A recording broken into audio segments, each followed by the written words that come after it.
예후가 이스라엘에 오니 이세벨이 듣고 눈을 그리고 머리를 꾸미고 창에서 바라보다가 예후가 문에 들어오매 이르되 주인을 죽인 너 시므리여 평안하냐 하니 예후가 얼굴을 들어 창을 향하고 이르되 내 편이 될 자가 누구냐 하니 두어 네시가 예후를 내다보는지라.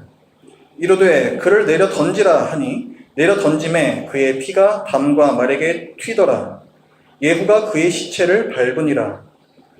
예후가 들어가서 먹고 마시고 이르되 가서 이 저주받은 여자를 찾아 장사하라. 그는 왕의 딸이니라 하매 가서 장사하려 한즉 그 두골과 발과 그의 손 외에는 찾지 못한지라. 돌아와서 전하니 예후가 이르되 이는 여호와께서 그 종 디셉 사람 엘리야를 통하여 말씀하신 바라. 이르시기를 이스라엘 토지에서 개들이 이세벨의 살을 먹을지라. 그 시체가 이스라엘 토지에서 거름같이 밭에 있으리니 이것이 이세벨이라고 가리켜 말하지 못하게 되리라 하셨느니라 하였더라. 아멘. 우리가 열왕기서를 계속 보고 있는데 열왕기에는 굉장히 많은 왕들이 나옵니다. 신하들도 나오고 사람들이 굉장히 많이 나와요. 그래서 이게 도대체 복잡하고 또 가뜩이나 남과 북 사실 같은 민족이다 보니까 또 같은 이름을 가진 왕들도 많습니다. 남유다 왕인 줄 알았더니 또 북이스라엘 왕이고 또 나왔던 사람 같은데 또 다시 나오는 것 같고 이런 식으로 굉장히 이제 좀 헷갈릴 때가 있어요. 북이스라엘 왕조하고 남유다 왕조 두 왕조가 지금 계속 번갈아서 나오고 있습니다. 그런데 이 두 왕조 사이에는 몇 가지 차이가 있는데 그 중에 하나는 남유다 왕조는요. 남유다의 왕들 있잖아요. 이 왕들은 다 다윗의 후손들입니다. 다 다윗 집안의 사람들이에요. 그 아들, 손자 이렇게 쭉쭉 내려가는. 그런데 북이스라엘의 경우는요. 처음에는 여로보암이라는 초대 왕으로 시작했는데 그 후손 이렇게 계속해서 가지를 못하고 중간에 쿠데타가 일어나요. 그래서 전혀 다른 가문에서 그 왕권을 가졌다가 좀 지나면은 또 쿠데타가 일어나서 또 다른 집안에서 또 그 왕권을 가졌다가 이런 식으로 왕조가 몇 번을 바뀝니다. 그러니까 이 남유다의 경우에는 다윗 왕으로부터 계속 그 혈통이 보존이 되고 있죠. 그래서 남유다 사람들에게는 그런 자부심이 있어요. 우리는 정통이다 이런 거죠. 하나님께서 다윗 가문을 통해 메시아를 보내주실 것이다 이런 약속이 있단 말이에요. 그렇기 때문에 남유다 사람들에게는 북이스라엘에게는 없는 어떤 자부심이 있어요. 이것이 이제 그 두 왕조 간의 차이입니다. 오늘 우리가 본 본문은 북이스라엘 왕조. 자, 여기에 몇 개의 쿠데타가 일어나면서 몇 개의 왕조가 있었다 그랬잖아요. 그 중에서 아합 왕조. 아합이 왕이 되고 그 아들 또 그 손자 이렇게 왕이 되는 그 왕조가 멸망을 당하는 장면이에요. 자, 등장인물을 좀 공부를 해볼게요. 오늘 본문에 나오는 요람 왕은 북이스라엘의 왕입니다. 이 요람 왕을 중심으로 그 할아버지가 있어요. 할아버지도 왕이에요. 할아버지의 이름은 아합입니다. 아합. 그리고 아합의 아내, 그러니까 왕비가 되겠죠. 왕비 이름이 이세벨이에요. 자, 요람 왕이 지금 북이스라엘을 다스리고 있는데 그 할아버지 아합 왕이 있고 이세벨이 있습니다. 근데 그 중에서 아합 왕은 예전에 죽었고 지금 이세벨은 아직도 살아 있어요. 지금 다스리는 왕의 할머니인 거예요. 그리고 이 요람 왕의 신하가 있습니다. 요람 왕을 섬기는 신하 중에서 예후라는 사람이 있어요. 예후는 아람 왕의 신하였습니다. 근데 하나님께서 요람 왕의 신하인 이 예후를 이스라엘의 왕으로 임명하십니다. 그러면서 명령을 주세요. 요람 왕과 그 할머니 이세벨을 죽여라. 이렇게 명령을 주십니다. 그러니까 우리가 사실은 일반적인 차원에서 보자면은 지금 요람 왕의 신하였던 예후라는 사람이 반역을 일으키는 거예요. 그런데 하나님께서 그것을 지시를 하셨다는 거예요. 왕을 죽이고 그 할머니인 이세벨을 죽여라. 그래서 사실은 이 아합의 집안 전체를 다 멸해라. 이렇게 명령을 주신 겁니다. 그래서 예후가 자기가 섬기던 왕을 요람 왕을 죽이고 이어서 그의 할머니 이세벨도 죽입니다. 반역을 일으켜요. 특히 요람 왕의 할머니였던 이 이세벨이라는 이 여인은 굉장히 비참한 최후를 맞습니다. 자, 오늘 본문의 32절부터 한번 보세요. 자, 예후가 반역을 일으켜서 이세벨 왕후가 있는 곳으로 갑니다. 그때 그 성 위에 이세벨이 있어요. 그래서 그 성에 대고 예후가 소리 지릅니다. 거기 누구 내 편이 될 사람이 있느냐 했더니 거기에 네시가 한 두어 사람이 있었대요. 저희들이 있습니다. 그래서 예후가 그 사람들에게 말합니다. 왕후 이세벨을 창밖으로 던져라. 그래서 이 네시가 둘이서 이세벨을 잡아서 창밖으로 던져버려요.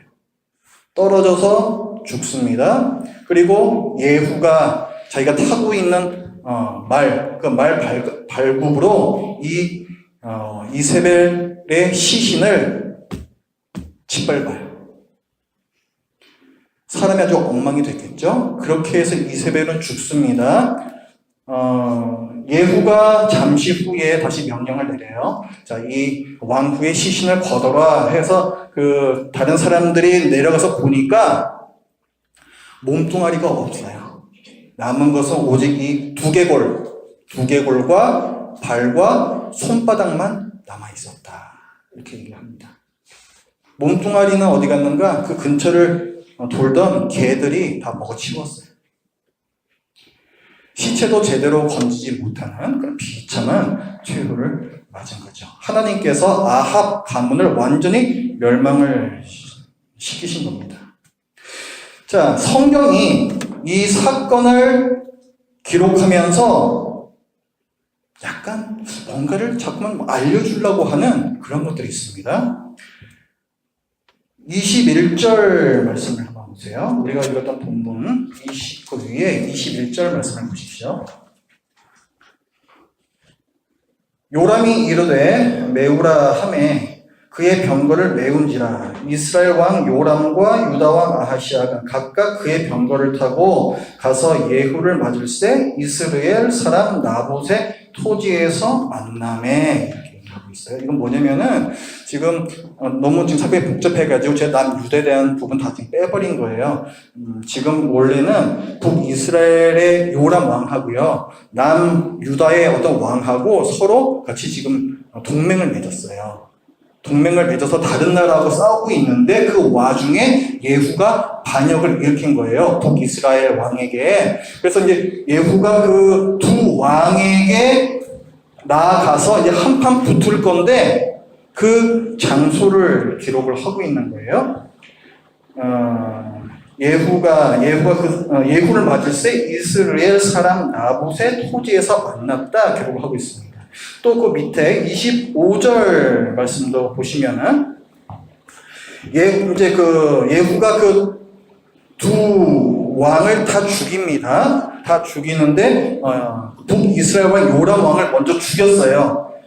그러고 나서 예후가 말해요. 그의 장관 빛깔에게 이르되 그 시체를 가져다가 이스라엘 사람 나봇의 밭에 던지라. 자, 지금 아까 읽은 말씀하고 지금 읽은 말씀하고 어떤 공통적인 장소가 나오죠. 그게 어디예요? 이스라엘 사람 나봇의 밭이라는 거예요. 그러니까 21절에서는 이스라엘 사람 나봇의 토지라고 했었고 지금 25절에서는 이스라엘 사람 나봇의 밭 이렇게 표현을 하고 있습니다.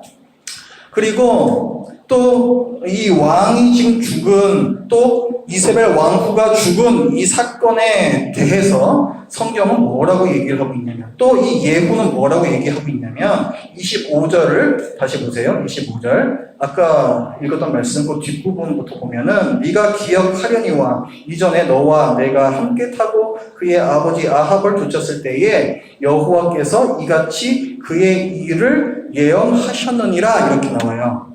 예후가 예전에 아합 왕도 섬겼었습니다. 지금 요람 왕 시대인데 그 할아버지 아합 왕 시대에도 자기가 섬겼다는 거예요. 근데 자기가 그때 무슨 예언을 들었었다는 거죠. 그 일이 이제 와서 이루어진 거야. 예언이 이루어진 거야. 이것을 지금 말합니다. 자, 요람 왕이 죽었을 때 이렇게 얘기했고, 이제 이세벨 여왕이 죽었을 때에도 또 뭐라고 얘기하는가? 36절부터 말씀 보세요.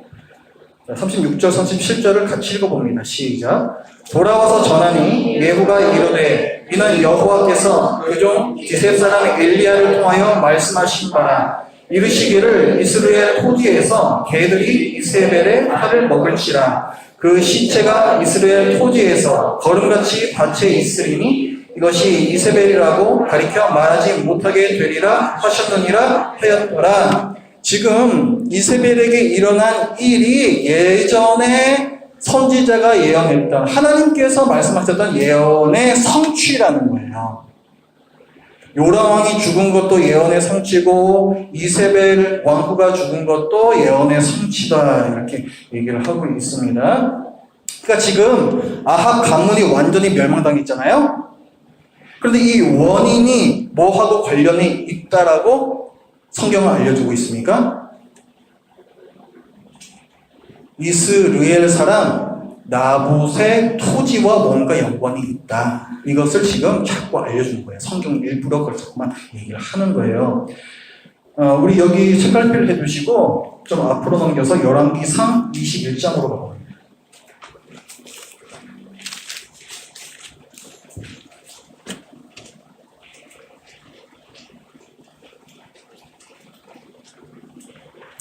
열왕기상 21장은 우리가 지금까지 계속 얘기했던 아합 왕 그리고 그 아내 이세벨 여왕 시대예요. 아합이 이 당시에 굉장한 힘을 갖고 있었습니다. 아합은 조금은 우유부단한 사람이었어요. 그런데 그 아내인 이세벨은 굉장한 어떤 강단을 갖고 있는 여장부와 같은 여인이었습니다.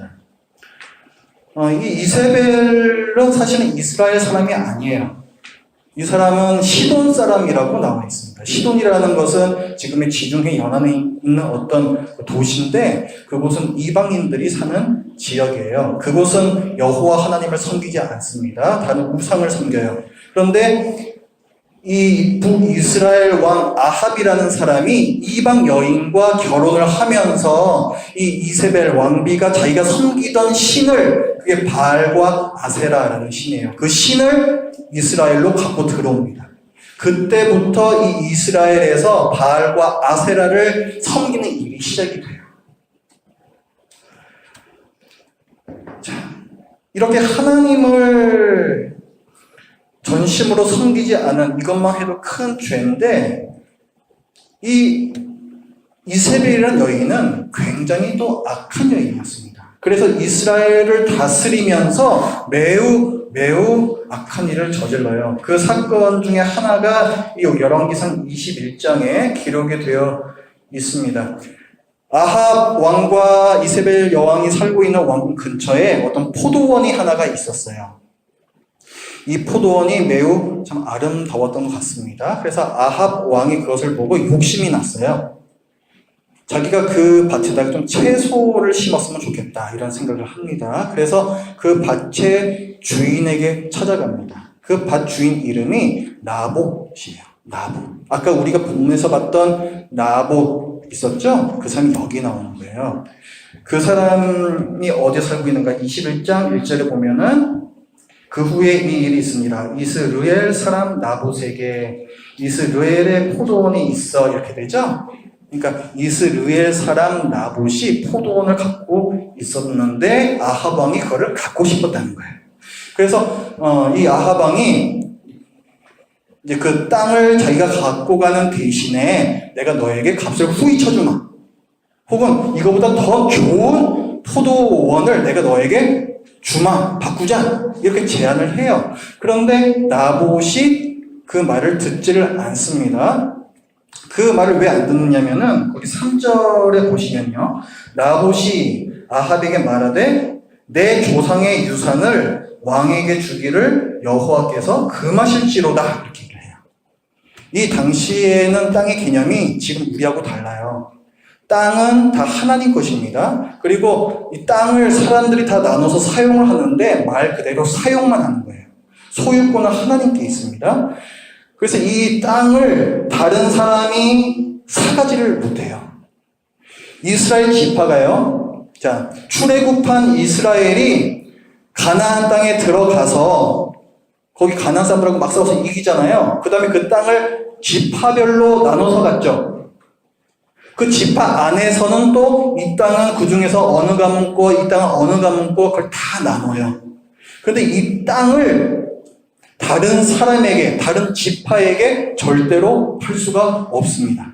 항상 그 자손들이 그 땅을 갖고 있게끔 되어 있어요. 이게 하나님께서 정하신 법입니다. 왜냐하면 땅이라는 것은 생산수단이죠. 사람이 가난하게 되면 그 땅을 팔게 돼요. 그러면은 생산수단을 잃어버리고 이 땅 주인이었던 사람은 이제 어떻게 됩니까? 땅 팔았던 돈까지 다 사용하고 다 쓰고 나면은 그때는 다른 사람의 종이 될 수밖에 없는 거예요. 빈부격차가 심해집니다. 땅을 사는 사람은 계속해서 더 많은 수확을 올리면서 더 부자가 되죠. 하나님께서는 이런 사유를 원하신 게 아니었다는 거예요. 그래서 하나님께서는 땅의 매매를 금지하셨습니다. 지금 3절에서 나봇이 아합에게 말하는 게 그 내용이에요. 내 조상의 유산, 이 땅을 왕에게 주기를 여호와께서 금하실지로다. 잘 얘기한 거예요. 이렇게 하면 안 되는 겁니다. 그러니까 아합 왕이 할 말이 있어요, 없어요?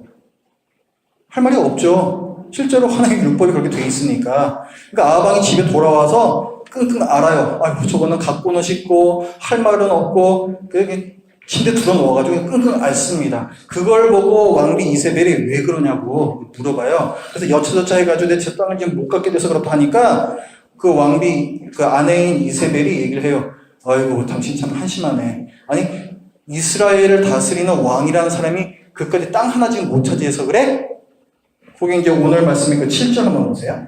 자, 7절 같이, 오늘 말씀이 아니라 아까 그 열왕기상 21장 7절 말씀 같이 읽어봅니다. 시작. 그의 아내 이세벨이 그에게 이르되 왕이 지금 이스라엘 나라를 다스리시나이까? 일어나 식사를 하시고 마음을 즐겁게 하소서. 내가 이스라엘 사람 나봇의 포도원을 왕께 드리리라 하고, 그러면서 꿍꿍이를 꾸며요.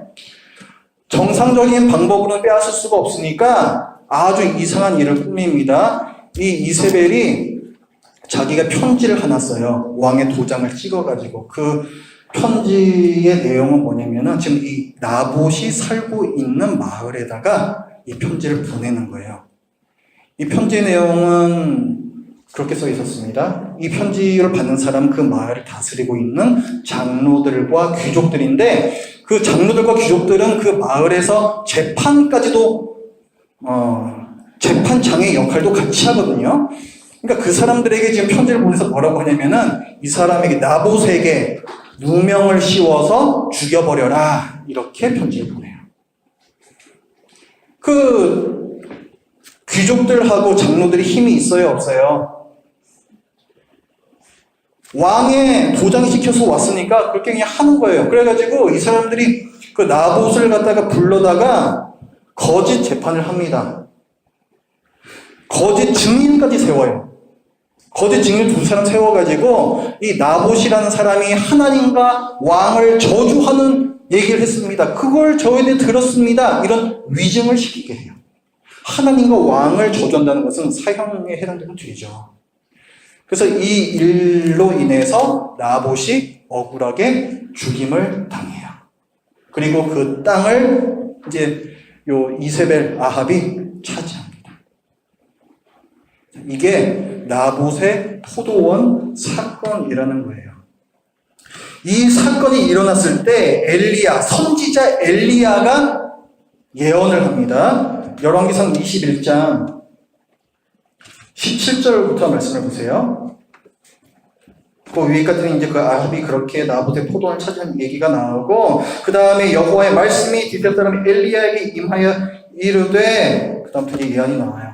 너는 일어나 내려가서 사마리아에 있는 이스라엘의 아합 왕을 만나라. 그가 나봇의 포도원을 차지하러 그리로 내려갔더니 너는 그에게 말하여 이르기를 여호와의 말씀이 네가 죽이고 또 빼앗았냐고 하셨다 하고, 또 그에게 이르기를 여호와의 말씀이 개들이 나봇의 피를 핥은 곳에서 개들이 내 피 곧 내 몸의 피도 핥으리라 하였다 하라. 자, 이제 예언이 계속 나오는 거예요. 그 다음에 또 21절도 보세요. 여호와의 말씀이 내가 재앙을 네게 내려 너를 쓸어버리되 네게 속한 남자는, 그러니까 너의 후손은 이스라엘 가운데의 매인자나 노인자를 다 멸할 것이요 또 내 집에 느밧의 아들 여로보암의 집처럼 되게 하고 아히의 아들 바하사의 집처럼 되게 하리니 이는 내가 나를 노하게 하고 이스라엘 범죄하게 한 까닭이니라. 지금 아합의 집을 어느 집안처럼 만들겠다고 말씀하고 있어요? 여로보암의 집, 또 바하사의 집. 북이스라엘에는 쿠데타 때문에 왕조가 여러 번 엎어졌다 그랬죠. 지금 여기 나오는 여로보암의 집, 여로보암의 집이, 그 집안이 쿠데타 다음에 엎어졌습니다. 그리고 그 뒤를 이어서 왕권을 차지한 바하사의 집안도 또 쿠데타가 일어나서 또 망했어요. 그 집처럼 너의 집안에 대해서도 반역이 일어나서 너는 집이 엎어져 버릴 거야. 이거를 말씀해 주시는 거예요. 지금 예언이 두 가지가 나왔죠. 개들이 너희 피를 핥을 것이다 라는 예언이 나왔었고요. 두 번째는 뭐예요? 너희 후손들이 다 망할 것이야. 반역이 일어나서 너희 후손이 다 망할 거야. 이 얘기가 좀 나왔습니다. 이제 오늘 본문이 이해가 되시죠? 오늘 본문, 이세벨이 성에서 떨어져가지고 말이 잘근잘근 밟았어요. 시체를 찾으러 내려가 봤더니 어때요? 몸뚱아리가 없어요. 왜? 그 근처에 개들이 다 먹어버렸기 때문에. 개들이 이 아합 가문 집안에 그 어떤 사람의 피를 핥은 거죠. 그 예언이 성취된 거고요. 그리고 아합의 손자 요람 왕이 자기 신하였던 예후에게 죽죠? 집이 엎어진 거예요. 반역 때문에. 그 사건이 그대로 일어났다는 것을 오늘 본문에서 말씀을 해주는 겁니다. 열왕기상 21장을 다시 보세요. 자, 이렇게 엘리야가 아합에 대해서 예언을 하는데요. 아합 왕이 이 예언을 듣고 잠시 마음이 좀 노골노골하게 좀 약해져요. 그래서 하나님 앞에서 일시적으로 회개하는 모습을 보입니다. 그게 이제 27절부터 나오는 말씀인데, 그 일시적인 회개하는 모습 때문에 하나님께서 이 저주를 아합 그 당대에 일어나게 안 하시고 좀 늦춰주세요. 그러니까 지금 나봇의 포도원 사건은 실제로는 어느 왕 때 일어난 거예요? 아합 왕 때에 일어난 건데, 거기에 대한 심판은 언제 일어난 거예요? 그 손자인 요람 왕 때로 늦춰졌다는 거예요. 그게 왜 그렇다? 아합 왕이 일시적으로 회개하는 모습을 보였기 때문에, 그러니까 하나님께서 악인에 대한 은혜를 베푸신 거죠. 자비하심을 베풀어 주신 거예요.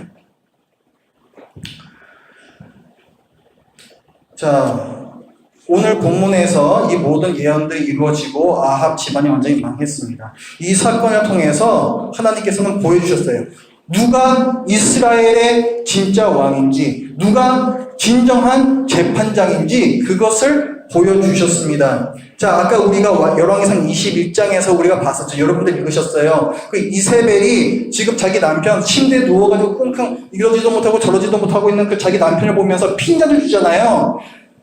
왕이 지금 이스라엘 나라를 다스리시니까 당신이 이 나라를 다스리는 왕 맞아? 이렇게 핀잔을 주잖아요.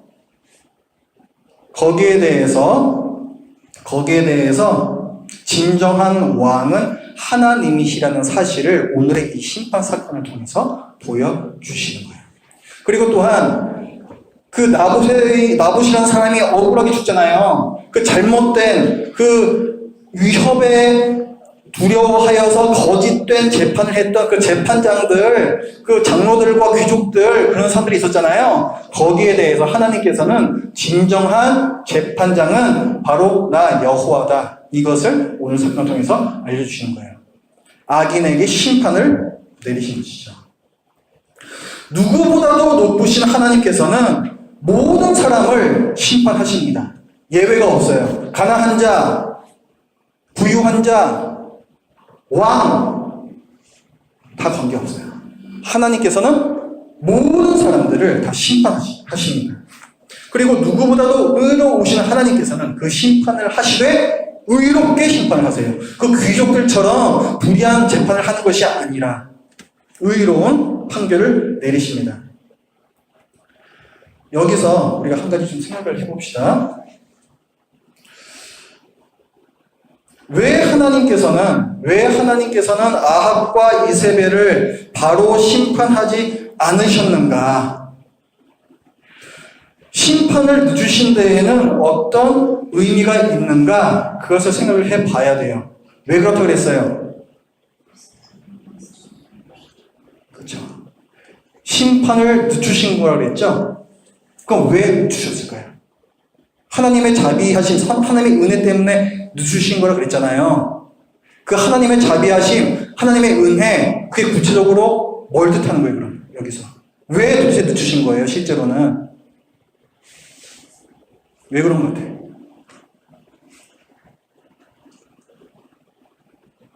오늘 맞을 매를 내일로 미루면은 그게 정말 그렇게 은혜가 되는 겁니까? 어차피 맞는 거잖아요. 이게 왜 하나님의 자비하심이 되고 왜 은혜가 되냐면 그 기간 동안에 회개할 수 있는 기회가 주어지기 때문에 그런 거예요. 즉결 심판에서는 회개할 기회가 주어지지 않습니다. 바로 벌받는 거죠. 하지만 하나님께서는 아합 왕의 손자 때까지 2세대 동안이나 시간을 주셨어요. 회개하라는 거예요. 아합 왕과 그 아내 이세벨 그리고 그 자식들 다 계속해서 우상을 섬기고 악한 일을 저지르거든요. 회개하라는 거예요. 그 기간 주시는 거예요. 악과 심판은 성경에서 매우 중요한 문제입니다. 그리고 우리에게도 이것은 굉장히 심각한 물음으로 다가올 때가 있어요. 왜 하나님은 이 세상에서 이 죄악을 그냥 두고 보시는가? 왜 악인들을 벌하시지 않는가? 하나님께서 정말로 벌하시지 않을까요? 지금 우리가 경험하고 있는 세상이 그러니까 하나님께서는 벌하시지 않을 것 같습니까? 안 그래요. 하나님은 반드시 죄악에 대한 책임을 물으십니다. 언제? 마지막 심판의 날에. 마지막 심판의 날에. 그런데요, 어떤 분들은 이 마지막 심판을 부인해요. 심지어는 성경을 연구하는 어떤 학자들 중에서도 마지막 심판을 없다라고 말하는 분들이 있습니다. 그분들이 말하는 근거 중에 하나는 누가복음 4장의 말씀인데 우리 누가복음 4장으로 한번 가보겠습니다.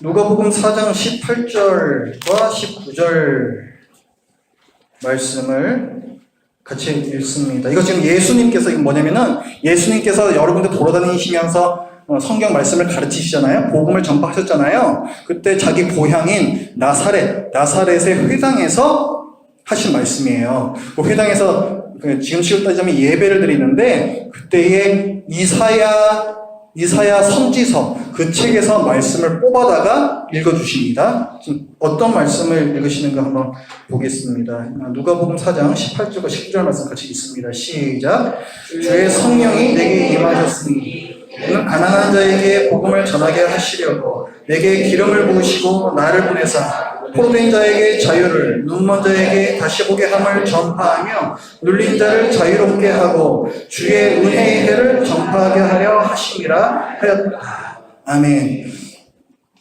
마지막 날에 있을 일을 말씀을 하시는 건데, 앞으로 있을 일을 이사야 선지자의 예언으로 말씀을 하시는 건데, 나중에 이런 일이 일어난다. 주의 성령께서 오셔서 그때 억울한 자들이 그 억울함을 풀고 슬픈 자들이 슬픔을 위로받고 어떤 그 회복에 대해서 하나님 나라가 이 땅에 이루어질 것에 대해서 얘기를 해요. 근데 그 말씀에 그 10절에 보니까 주의 은혜의 해를 전파하게 하려 하심이라 여기까지 읽으시잖아요. 그러니까 결국은 이 하나님 나라가 어떻게 이루어지냐면은 예수 그리스도께서 이 땅에 오셔서 하나님 나라를 이루실 거라는 그 말씀을 이사야 선지서를 통해서 지금 얘기를 해 주시는 거예요. 그런데요, 이 말씀이 이사야서 61장 1절과 2절의 말씀입니다. 근데 좀 이상한 점이 있어요.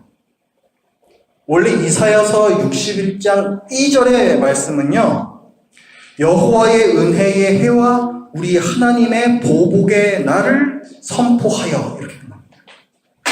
여호와의 은혜의 해와 보복의 날, 심판에 대해서 얘기를 한다고요. 은혜는 구원일 것이고 그다음에 보복은 심판이 되는 거죠.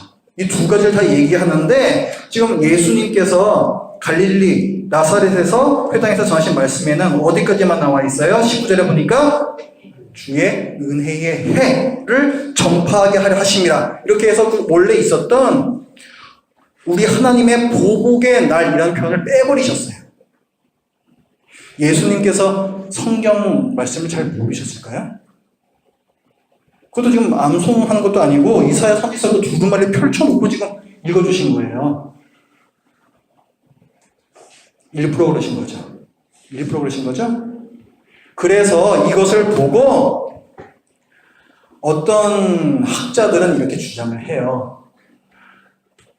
원래는 하나님께서 사람들을 구원도 하시고 심판하실 계획이 있으셨으나 예수님께서 이 땅에 오심을 통하여 모든 사람들에게 은혜, 구원을 주시기로 했다. 그래서 하나님의 보복의 날이라는 표현을 해버리신 것이다. 이렇게 주장하는 분들이 있습니다. 이거를 뭐라 그래요? 만인 구원론이라 그래요. 만인 구원론. 예수님께서 십자가에서 죽으셨잖아요. 이 세상 모든 사람의 죄를 다 그 죄값을 치러주셨다는 거죠.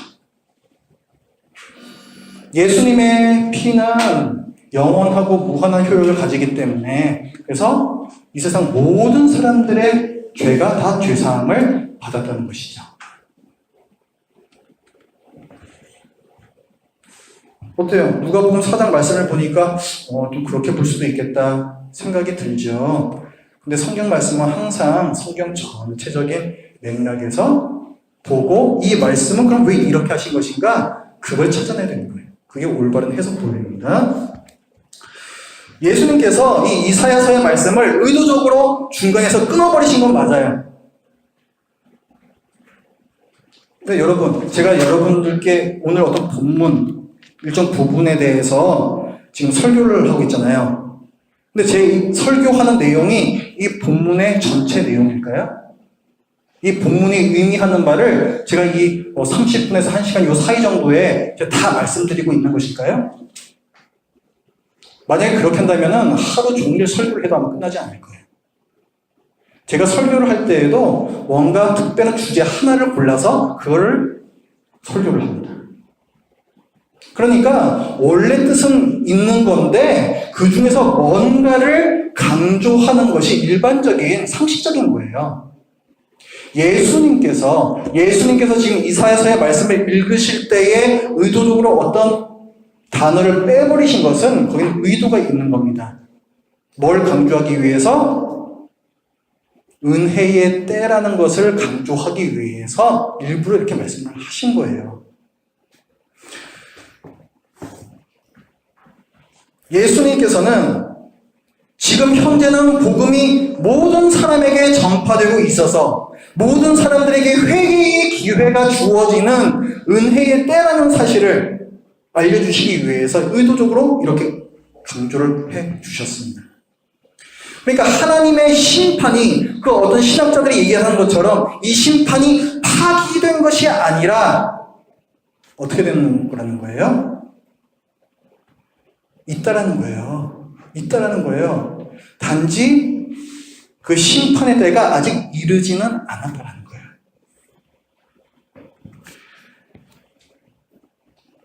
성경 전체가 이 사실에 대해서 얘기를 합니다. 창세기에서도 보면요. 창세기 2장 말씀에 보면은 하나님께서 아담과 하와를 창조하십니다. 그리고 아담에게 말씀하세요. 이 동산의 모든 나무의 열매는 먹어도 좋으나 그러나 선악을 알게 하는 나무의 열매는 먹지 말라. 이것을 네가 먹는 날에는 뭐라고 말씀하셨어요? 정녕 반드시 죽으리라 말씀해 주셨죠? 그래서 아담이 그걸 나중에 하와하고 홀랑 따먹었습니다. 그랬더니 아담이 바로 죽어버렸죠. 안 죽었어요. 하나님께서 그럼 거짓말 하신 걸까요? 하나님께서 아담에게 이거 먹으면 안 된다는 것을 강조하기 위해서 그냥 사기치신 걸까요? 하나님은 신실하신 분이시죠. 약속을 지키시는 분이시죠. 이 신실함이 없다면 우리는 하나님을 믿을 수가 없어요. 그럼 어떻게 된 거예요? 정령 반드시 죽는데 당장은 안 죽이신 거예요. 죄에 대한 심판이 뒤로 밀려난 거예요. 오늘 아하방이 원래 당해야 했던 심판도 그 손자의 때까지로 미루어졌죠. 그것과 비슷하게 아담이 당했어야 할 이 심판도 나중으로 미뤄졌다는 거예요. 왜? 왜 그랬을 것 같습니까? 회개할 기회와 회개할 시간을 주신 거예요. 회개할 기회는 어떻게 얻어집니까? 먼저 우리 죄가 사함받을 근거가 있어야 돼요. 그래서 이 심판의 날이 올 때까지 그 사이 기간 동안에 하나님께서는 그 독생자 예수 그리스도를 보내주셨습니다. 그래서 우리 죄가 사함받을 수 있는 근거를 만들어 주신 거예요. 그리고 그 복음이 그때부터 지금까지 계속 온 세계로 퍼져나가고 있습니다. 그로 말미암아서 회개의 기회가 주어지는 거예요.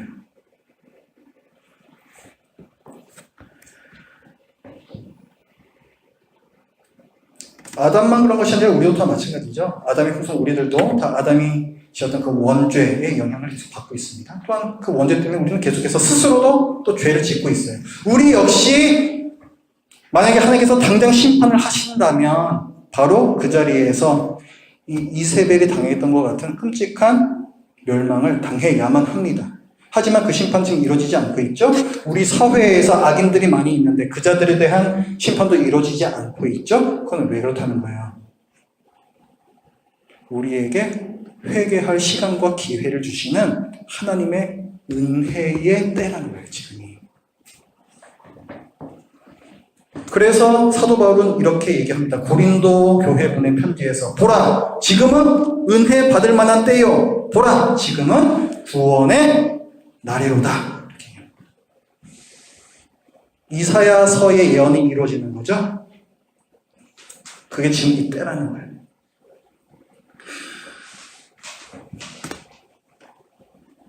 신약 전체가 이 마지막 심판에 대해서 하나님께서 반드시 심판하신다는 사실에 대해서 분명히 얘기합니다. 바울 사도가 데살로니가 교회 보낸 편지에서는 하나님께서는 신원하여 주시는 분이시다. 신원한다. 죄에 대해서 벌을 내리시는 분이시다. 이렇게 분명히 밝히고 있고요. 또 바울은 로마서에서도 이렇게 또 얘기를 해요.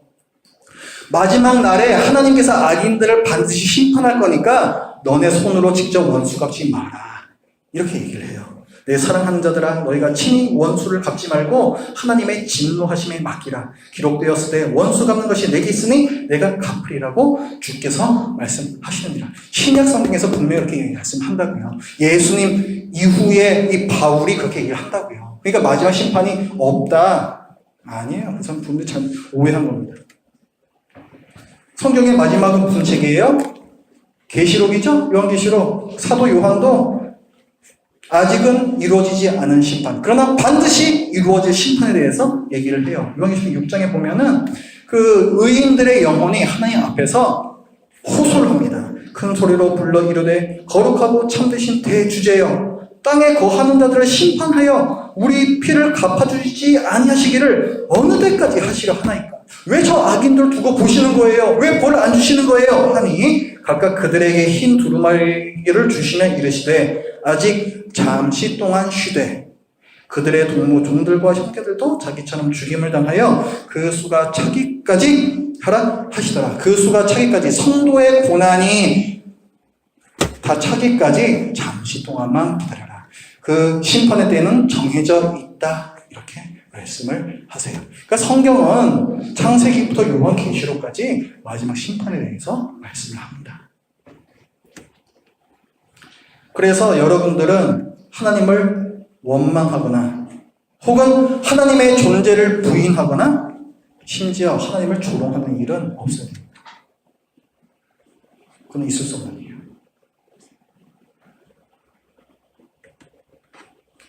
죄악에 대해서 벌이 내려지지 않고 있는 이 세상에 이 불공정의 문제는요, 마지막 날에 있을 하나님의 심판 때에 완전히 해결이 됩니다.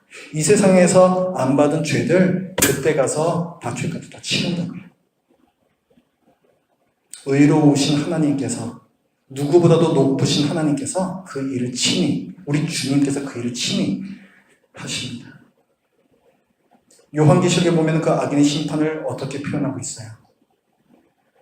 포도즙 틀에다가 비유합니다. 악인들이 큰 포도즙 틀에 다 담겨서 그 포도즙 틀을 우리 주님께서 발로 밟으시는 장면으로 그렇게 표현을 해요. 그 피가 포도즙 틀 밖으로 흘러 넘치는, 물론 상징이죠. 그렇게 표현을 합니다. 오늘 본문에서 이세벨 여왕이 말 발굽에 밟혀서 피가 온 서방에 튀었듯이 마지막 날에 악인에 대한 심판이 이렇게 있는 거예요.